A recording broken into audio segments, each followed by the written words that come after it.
Hello and welcome to Take Back Time. My name is Penny Zenker and I'm your host.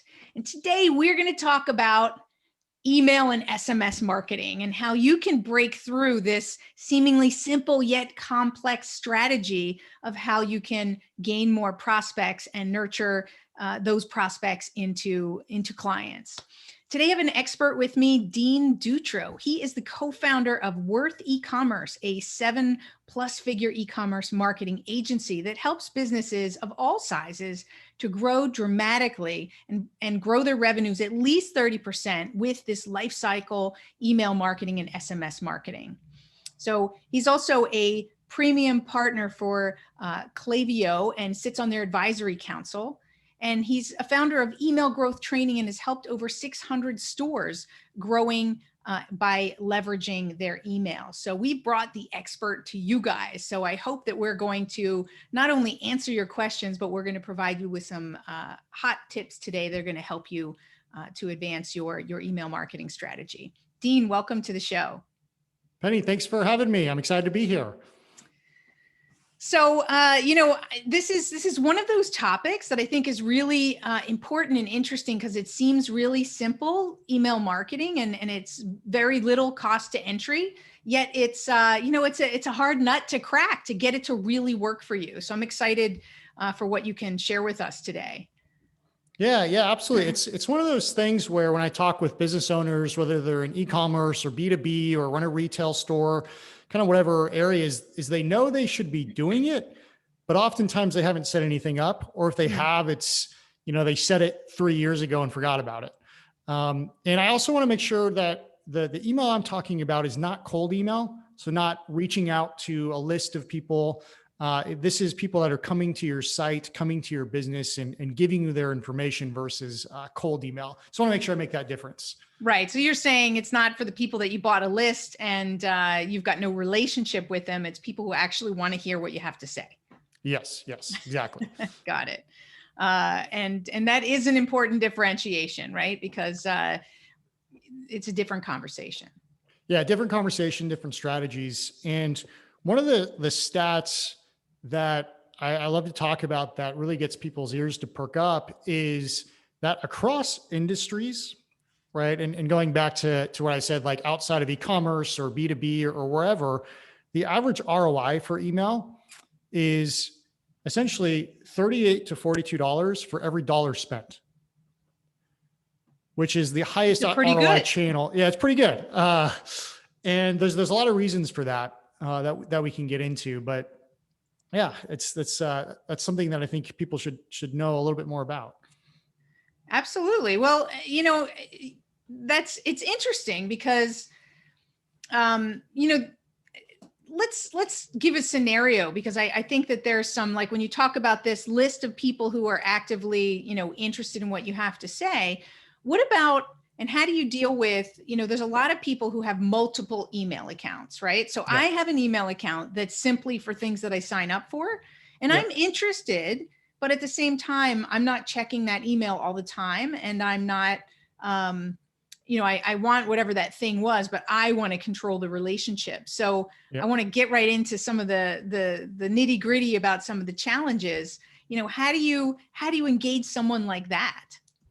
Yeah, that's a great question. And, email is essentially about sending the right message to the right person at the right time, right? And same with SMS. And there are a couple different things that we have to sort of tease out to understand the strategy behind getting to that scenario. One is there are your automated emails, which they're either called automations or flows or sequences or drips. There's a bunch of different names in any email platform, right? And essentially those are action-based and timing-based emails that you would send, right? Okay. And they're often built around or should be built around the customer lifecycle. And to me, the customer lifecycle is essentially the same across businesses. You've got, prospects, right? You've got new customers, you've got repeat customers, you've got your engaged or VIP customers, you've got lapsed prospects, and then you've got lapsed customers. And where you were kind of falling into in that scenario is the last lapsed prospects, right? So you're someone who was interested, but you want to control the experience. You want to control the relationship. Maybe you're not ready to buy yet, but you still want to hear some things going on, see what's happening. Maybe you're waiting for Black Friday. Maybe you're waiting for a birthday or whatever, right? And what's interesting about email is you can create, that segment of lapsed prospects, right? And let's say there's someone who has previously engaged with you. They opened 1 to 3 emails in the past. They haven't opened that many emails in the last, let's say, 120 days. So you could kind of make some assumptions that they either aren't interested, or they went to a competitor, or you haven't touched on, what are their objections to purchasing from you, or reaching out to you, whatever your goal is, right? And you kind of test those assumptions. So you could say, hey, this lapsed prospect, there's 3 reasons why they aren't purchasing. And I'm going to send 3 different emails touching on each of those reasons to try and get them to overcome the objection. So that's one way you could go about it, right? Is knowing they've opened in the past, knowing they're still getting your emails, and then figuring out like what sort of messaging is going to get them to open and click again. So you said a lot of really good things there that I want to break down for people, right? Because the first thing that you said was you're breaking the list of people that you're interacting with down into segments, right? So because each segment, like you said, the prospect, the new customer, the repeat customer, the lapsed customer, they're all different conversations that you want to have and be able to customize. So I just want to highlight that for people, because that's the first mistake, right? I mean, I would think that people make is they try to just talk to everybody in the same way. Oh yeah. Or they like, how many emails have you gotten from, Best Buy, where it's just a list of 100 products and a big sale, right? Like, or West Elm or any of these sort of big department stores. You'd actually think they're good at email. They're not as good as they could be, right? You see smaller brands, more intimate brands that are really connecting with people, getting higher conversion rates, higher open rates, things like that with, new technologies. But yeah, absolutely. The conversation you're having with different parts of your customer life cycle, really should be tailored to that avatar of who that person is. And it's not that it kind of sounds complicated, right? No, it's not. Yeah. It's not. But go ahead and say what you wanted to say around that, if for people who feel like, how am I going to do that? Yeah, it's just a time commitment, right? It's either you got to write the email, you got to get someone else to write it. And, really what it comes down to is, do you understand your customer avatar? And you understand at certain points in their relationship with you, they're wanting or needing certain things. Prospects, for example, you want to build trust. You want to build authority, social proof, offer some sort of guarantee, right? What are the sort of methods you can use to indoctrinate them into your brand so they go to you versus a competitor? And, you could Google, trust building techniques and really apply that to email and even SMS to a certain extent, where you're developing that trust with people. Awesome. I love it. And then I wanted to come back into, there was a second part when you were talking about segmenting them and then having that conversation. And then you said, test some of your assumptions. So that's also something that I think that people, I'd like you to speak a little bit more about this testing, right? Because people just think, oh, you're going to tell me how it's going to work and I'm going to do it and it's going to work. So yeah, that's a myth, right? Yes and no. I'm a big believer in 2080, right? And so, or the Pareto principle. And I imagine, you guys are familiar with that. And, one of the things is there are certain assumptions that work, right? You can assume that if you want to increase the chances of someone calling you or purchasing on your site or coming into your office, whatever your goal is for your business, that if you can increase trust, right, then they're going to be more likely to take that action. And you know that you could increase trust by social proof, right? Just like we talked about, social proof, offering a guarantee, talking about yourself and being open, making it easy to contact you. Things like that, right? Where it really starts to matter is as your list grows and as you want to kind of max out your ROI, right? Then that's where you start to test these little nuances and figure out, what form of trust building works the best for my customers. Do they care about a guarantee, or do they want to know the founder and the story behind it? Right. And when is it appropriate to kind of share that? So Mhm. I think there are general assumptions that can be made. And then as you grow, you figure out which assumptions appeal more to your list and prioritize those. Okay, great. I love it. And we're talking about things about the content of the email, right? Do Yes. you, Yeah. um, what about, and what are the important stats that people need to look at when they're, going to run an email campaign, and whether they've segmented it or not? What are the key things that they want to look at to A, see if it's working, and B, see if, where they need to optimize it? Yeah. That's a great question.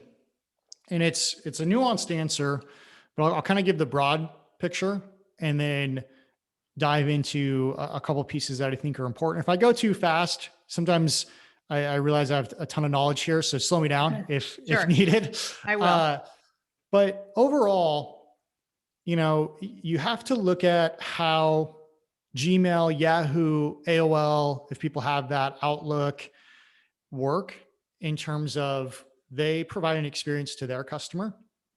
And so it's really easy to get banned or spammed or put directly into trash. And there's an interesting measurement that is Gmail, and this number has actually changed over time, considers someone to be engaged with your brand if it's happened in the last 120 days. If it's past the 120-day mark, often your emails, they're not going to go to spam, but they'll go straight to trash, which is kind of interesting, where people just never see them because Google is assuming that the person just isn't interested, Mm, right? And it improves the overall experience. So if I often tell people like, hey, check your trash in Gmail, see if there's any companies in there that you used to be interested in that are in there. It's kind of, it'll surprise you, interesting. right? And again, there's a difference between trash and spam. So Right. that's sort of the time frame you have to really actively send the right message and engage with people. Um, there's ways around that. So Go let ahead. me ask you while we're there, right? So while we're in this segment of just getting your email received, Yeah. how many times should you be, somebody came onto my site and they downloaded a report. So in that 120 days, how many times should I be connecting with them? And what are the time frames? Yeah, that's a great question. So what I would do is, in that case, you call that sort of like a welcome flow, right? They're interested in your brand. They want to learn more about it. You're probably going to want to have at least 5 emails that each of them have a specific goal, right? And again, going back to that prospect, what's important to them? Is it information about your brand? Is it trust building through a message from the founder, for example, where it just looks like a text-based message being sent from their email? Could it be a video? There's all sorts of things you could try. Sure. I think video and text-based emails work really well. There's a lot of fancy email designs out there. It's harder and harder for those to work because there's so many different email platforms now. Right. And what you want to look at are your average open rates and make sure that within the sort of automations, so let's say you send email 1 immediately, email 2 a day later, email 3 2 days later, email 4 2 days later, and so forth. You do it all within 10 days, 15 days. If you notice that any of those emails drop under 20% open rates, you either want to A/B test it or pause it. If you notice after 5 emails, open rates are still 30, 40%, you should continue adding more emails to that flow until it drops off to about 20%. That's a And that really is, high open rate percent, don't you think? I think that if they're interested in your brand, 20% is a good baseline. And I'm talking about for automations, right? Yeah. Your manual campaigns may be different, but your flows should really be above that mark. in a lot of ways. And if they're Right. not, then your emails might be too long. Maybe your incentive to join the list isn't a good fit, Mm-hmm. for them. Mm-hmm. There could be various reasons, but that number I think is industry wide. As I've, Okay. looked at So other as a people's accounts. list that they've come to you, you Yep. can expect that you should have at least 20% in terms of people opening. And does that drop after the first email, do you find? Yeah, for sure. So, if you're offering a PDF, for example, that first email should be pretty high if they're interested and it's a good traffic source and things like that. And uh, I actually think it's a really good idea to make sure that any incentive you offer, people have to check their email to get it versus download immediately. And the Right. reason why is that first email is going to be the most received and most opened email that you'll ever send. And if you're getting 60, 70% open rates on it, your open rates across your email system. So when you send a promotion or send a discount or an offer, that'll trickle into higher open rates across the board, which is really interesting. Mm. Okay, great. So what about click-throughs now? So I've got, this call to action for them to click on this and make a meeting with me or whatever. How about on that side? What kind of expectations should we have? And That varies so much. What I say to people is that should be one of the first things you A/B test are your click-throughs. And it doesn't have to be a major change. It could be a call to action that looks like a button or a link, right? And see what people resonate with. And then as those win, as you figure out if there's any differences, any sort of campaign you send later, you should leverage that information, knowing that your list is more likely to click a button versus a link, for example. But it depends so much because it really depends on the goal of the email, right? You could have an email where your goal is to get them to read the email, right? Versus click through to something. So you're not really caring about the click through because you want to make sure they're opening the email and reading it. So I don't tend to look at that too much. I tend to look more at open rates and flows, and then I'll throw in some A/B tests for the click through. But and just it's for very, those who are listening, A/B yeah. testing is what? Just so that you can describe that in case they don't know what that is. Yeah, it's just taking the same email and putting a slight variation to it, right? A subject line change or a click-through change, for example. But And only after one at a time, right? only one at a time. You could do multivariate where you've got 5 emails, each testing different things, but you have to have thousands and thousands of visitors coming to your site and Right. going through them to get any significant data. So it takes a lot of time to see any results. Going back to 2080, right? It's get the foundation going first. Most people make the mistake of not having any emails. So I always say, hey, let's get this foundation up. Worry about A/B testing, maybe later, because Right. it can be pretty overwhelming to learn, like stat analysis and if there's an accurate measure of results or not, and what that looks like in a spreadsheet. It's like, let's just start with the foundation. Right. Awesome. So what do you think, we talked about some myths and mistakes that might be in there from people. What do you see as one of the biggest mistakes that people make that we haven't yet discussed? Yeah. So we got to talk about email capture. A lot of people never put up a pop-up on their website because I think it annoys people. 90% of people coming to your site expect to see a pop-up with some sort of incentive, especially in 2020, 2021. So you got to get some sort of email capture, some sort of form going where you're actually capturing emails at a significant rate versus just a contact form or things like that. If you're just using a contact form, you're never really going to leverage the full potential of the visitors coming to your site if you're driving traffic and things like that.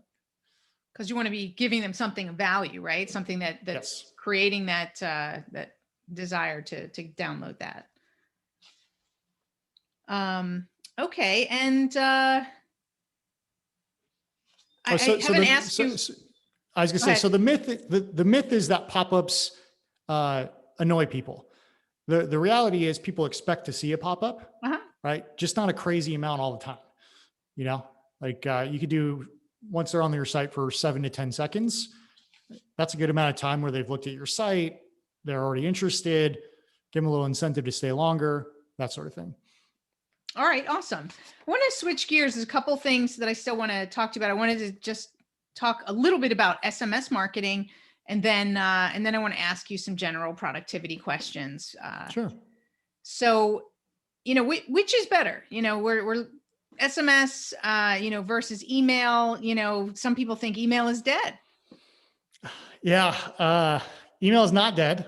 What's interesting, it's the first form of digital advertising that ever existed. I think it was an auto body shop that sent the first email to people in his region. You can kind of fact check me there, but that's something I remember. Interesting. And what's interesting, in 2020, more people were opening emails than ever. Mm. And I think there's a reason for that. It's become a lot more nuanced. So again, circling back to the right message at the right person at the right time, right? Companies are getting better at targeting their email list. So it's actually something you want to open, right? And they're designing it better so people can read it.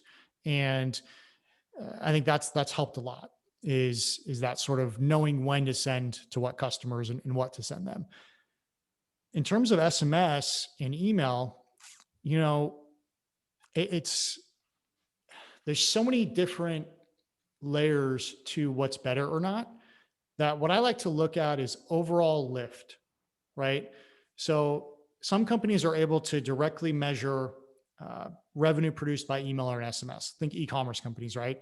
Some companies measure, am I getting bookings, right? That's sort of their measurement. Some companies are measuring, are people coming into my dental office, right? Something like that. So whatever your industry is, you're often going to be measuring something. And what you want to do is make sure that email and SMS work in alignment with that same principle of right message, right person, right time. And if they see an email and an SMS message, on the same day, they're going to be way more likely to convert into the action that you want. That being said, not everyone is going to give you their phone number. Not everyone's going to give you their email. They may choose one or the other. A company that does this really well is Hydro Flask. If you go to their website, there's a pop-up that shows up, very beautiful. You enter your email first. That's called a micro conversion, right? Then they ask for your phone number, which is a bigger commitment.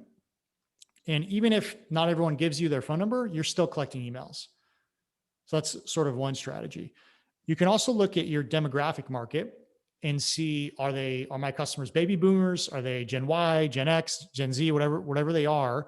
And whatever the research will say, which I believe that a lot of baby boomers actually love using text message because they don't have to log into anything, right? They don't have to log into their email and see all these emails. They're getting a text directly to them. And they can respond to the companies with immediate feedback, right?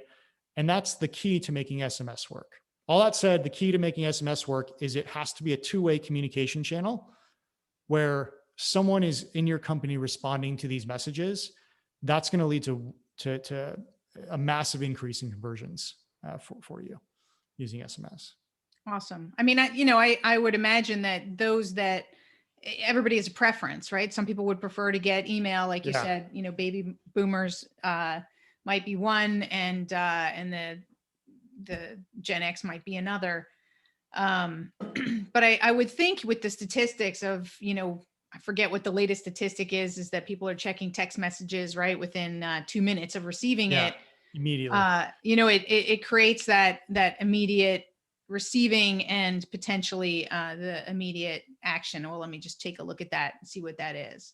Yeah. Is there a way, is there a way that you can actually track click-throughs on your SMS text? Oh yeah, there's a ton of software out there. For e-commerce companies like Postscript.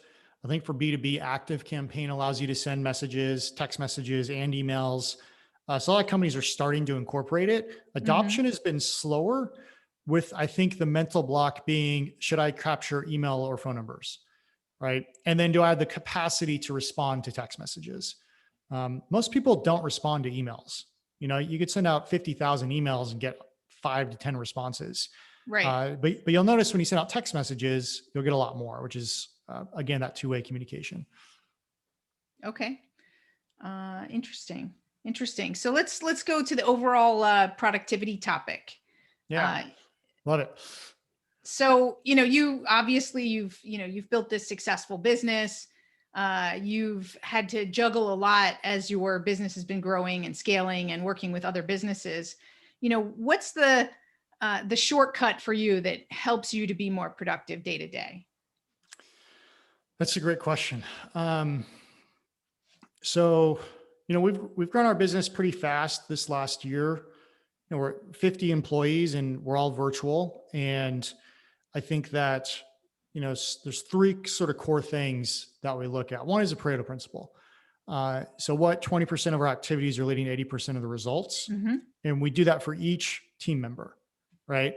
And that goes for our leadership team all the way down to our administrative team, and figure out how we're going to push the needle forward.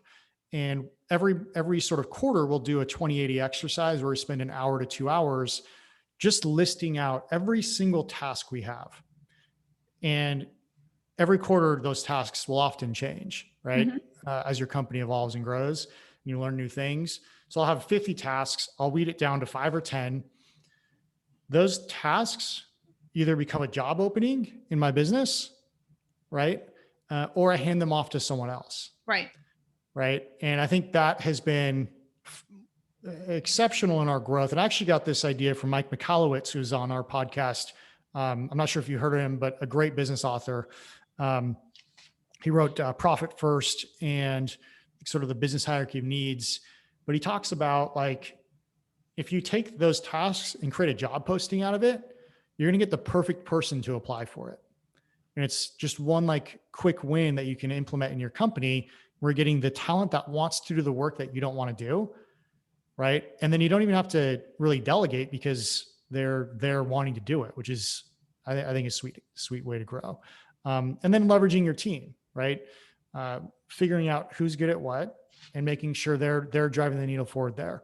And then for me, I love the journal, the Best Self journal. Uh-huh. I've got dozens of those, and Mm-hmm. we actually buy them for each of our customers and a lot of our team members. And I think their approach is so simple, which is, what are the tasks, for this quarter? What are the 3 things I need to focus on? What are the 3 things I learned? And that's been clutch in terms of focusing my mind on where to put my attention and where to grow. So those things have been excellent. And then from a tactical standpoint, I use email to scale myself, right? So, and I have my team use email to scale themselves. So like we have, 100 clients that we work with, and instead of calling each one of them to thank them for joining, right, I'll send an email directly thanking them for joining with a video. So it's sort of, similar effect. It's maybe not as good as calling them, but once clients reach a certain threshold of revenue or time with us, I will give them a direct call, and so they can see my face and things like that. And also having a podcast, being able to spread that knowledge to our team, to our clients, to prospects has been huge in terms of leveraging my time, for sure. Awesome, right? That's what it's all about, is creating that leverage. I do a similar type of exercise with the Pareto principle. I think it's something so simple and so key that people get caught up in all there is to do. And the fact is, not all tasks are created equal. Yeah. So we have to remind ourselves, and we have to remind our team, so that we stay focused on the most important thing. And, it's quite interesting. And, you say you do this with every team member. I often hear, that there's possibilities for people like yourself that are running the company. You can always delegate, you can create the job opening, but do you do that for, let's say, somebody who's on your team who has their 50 tasks, and there's 5 or, that are the most important? What do you do with their things? Do you continue to create an extra job, or how do you empower them? That's always the question, is, yeah, but my boss makes those decisions and it's out of my control. Yeah, that's a great question, and something that I think I grappled with for a long time. And what I realize is there's the ideal state of what you want to be working on. There's the reality state, right? And the reality is, you're not always going to be able to just focus on 3 tasks or 5 tasks. There's always going to be certain things that happen, but it's about maintaining that focus. So most of the time you are.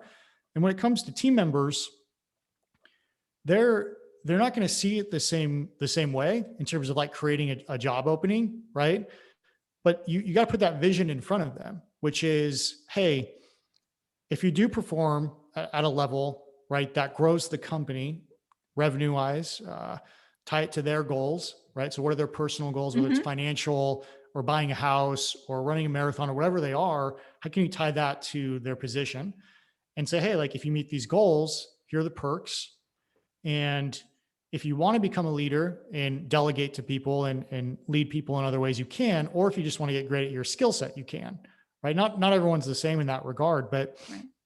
it's just that ideal state and that vision that inspires people. And then the reality is there's always going to be work that is outside of that. And it's just minimizing it. And, uh, a lot of people, if you're managing by time, it's really hard to think that way. But if you're managing by performance or leading by performance, then you start to see there's so many tasks that they don't even need to do, right? And you could outsource to a VA. But yeah, not every single 28 is going to lead to a new job opening, but it could, right? It could potentially Understood. lead to one. Yeah. I think the key of what you just said is that you're helping people manage to performance versus managing their time. And Yes. that is, that's one of the key things that I look at as well. It's a different perspective, a different mindset. Yeah. And we do, when we run ourselves and our businesses and help our team to work in that way, you get totally different results. Yeah. I'm curious because that question you asked, I've thought about it and I don't think I've formally wrote it down or thought too deep about it. I'm curious. It sounds like you've worked with that or had that question in the past. I'm curious your thoughts on it. So questions about people at lower levels and what they do. Yeah. About the So what you're 2080 saying? for them. Yeah. Well, it does. There's a couple of different things, right? It's one that when that person becomes aware of what's most important, right? They may come up with really great cost savings and Mm, time savings ideas, right? So they may come up with ways to automate it, or they may, you have to empower them to empower the organization to also make change where necessary, not just mm, to necessarily create a new job position, but also to change a rule. There might be some rules that are actually inefficient in the way that people work. So maybe there's something that you could change. So I encourage people, if they feel like they're not in control, to imagine that they were, and what kind of conversations could they have with their mm. direct reports, showing them the more value that they could deliver if they focused on this. And here's some ideas of, and maybe even create a workshop together and ask their boss or their team to create a workshop to talk about how to handle all of these things that are outside of the core. Like you Love said, it. it could be a VA, it could be somebody part-time, it could be a system that could handle it. So by bringing in some software, it could help to automate or reduce the time that it takes to do certain things. So it's like you said, and I think you said it like that too. It's empowering them, giving them, you said it was the vision, but giving them some tools to Yeah. actually figure it out and understand the business. But there's an equal part from the individual and them putting that hat on, but also from the organization to A, be open to change, and B, to provide some tools and structures like you're doing for your team to think about it in that way. Yeah. Love it. Thanks for sharing that. I love Sure. bouncing these thoughts. So Sure. Well, who knows? Maybe one day I'll come onto your show and we'll talk about things like yeah, that. heck yeah. So awesome. It was great having you here. I think you really I gave you some difficult questions and scenarios, and you really brought some great tips and tools. So before we close out and you tell people where they can access you, is there anything else that you wanted to share that we didn't touch upon? No, I mean, honestly, I think email is one of the biggest missed opportunities for most businesses to leverage their own time and scale themselves. And just getting started, right? Just setting up a few emails, a few flows, and a cadence, over time will dramatically improve the results you want to see. Um, I've just seen it help so many people. The other key point to it is that having an email list is also a form of protection for your business.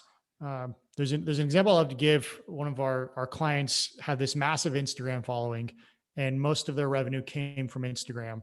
And when he joined us, he didn't have an email list. We started building it. We built it to 50,000 people. Instagram changed their algorithm and his account got banned, which means he lost about 1 million followers, Right. which was the main source of his revenue. Luckily, we had put an email system in place that had about 150,000 emails on it now after about a year and a half, to where he could still earn a living, right? And so that's the other key, is that your email list protects you when Google changes, or Instagram, or wherever you get your Right. leads come YouTube, from. Facebook. I've heard it across the board that that's happened to Yeah. people. Absolutely. Yeah. And so that to me is, and I've seen so many companies where they've come to me, my accounts are gone, for no fault of their own, just a simple algorithm change. Right. And email has been that lifeblood for them. I call it owned marketing. It's their owned data. Right. And so download your lists whenever you can. It's a good thing to do. Awesome. Well, thank you so much. So where can people reach you and find out more about you and the services that you guys offer? Yeah, so we work primarily with e-commerce companies, but I'm open to talking to all business owners, and I'm part of different business masterminds and groups and things like that. But you can find me at dean@worthecommerce.com. You can also find me on LinkedIn. I'm very active there. If you just search Dean Dutro on LinkedIn, you'll find me there. And if you're interested in our service, just go to worthecommerce.com, and there's a little chat bot there that you can check out, or just contact us through a form there. Fantastic. All right. Well, thank you, Dean. Appreciate it. Thank you. Thanks a lot, Penny. And thank you all for your attention. And hopefully you've been taking notes, and, a couple of really simple, but really very important tips about how to maximize the way that you're using email. First of all, do it. Make sure that you're collecting the email and you're capturing them. Then we talked about the understanding how they're being received, so that that people are receiving them, that they're opening them, they're clicking through them, and make sure that you're segmenting them and having the conversation, with the right people at the right time and the right message, right? So it sounds simple, and it is when you prepare it and you bring on some expertise to make it happen.